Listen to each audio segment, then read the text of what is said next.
Greetings, summoners. Today I'm bringing to you a collection of 5 tips to help you get better, and these are things that I wish I knew earlier than I did, and hopefully they're going to help you out too. So number 1 is that supports are more important than everything else, and I don't even want to get specific on the specific monsters, just the idea that supports are more important than your attackers or your defenders or your HP monsters, and that's why you'll hear people talk forever about Shannon or Bernard. So don't neglect your support monsters. If you've hit a wall, if your progression has slowed down, supports are the things that are going to help you break through it.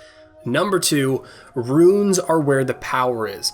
Don't feel that since you don't have some nat 5s that you can't progress, or feel that your monsters aren't the right types or the right ones.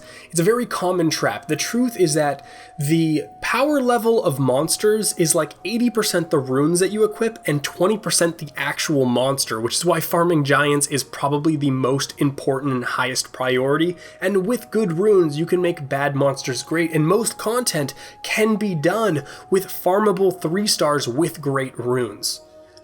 Number 3, the magic shop is the shit, and I'd suggest unlocking all of the slots here as fast as possible and checking this out every day or more frequently if you can.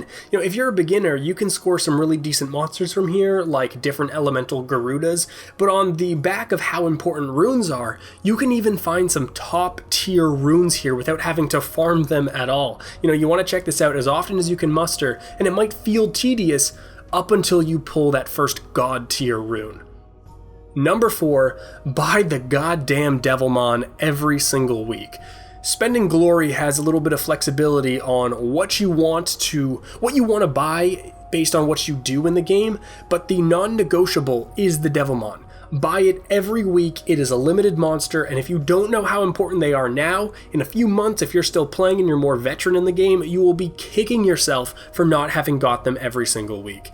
And then last but not least, number 5, your light and dark 3 stars and above are not food. If you can't farm for the monster, you should normally just hold on to it in most cases, especially though in the light and dark elements, because you don't know if they're going to get buffed, and these monsters are even more difficult to replace, and if you ever get your hands on them, keep them, just store them, just stash them, just forget about them, just don't feed them to others, because otherwise, just like, the goddamn Devilmon, you're going to be kicking yourself if at some point they become viable or useful. So that's 5 tips. I hoped these helped you out in some way. Until next time, guys, take it easy.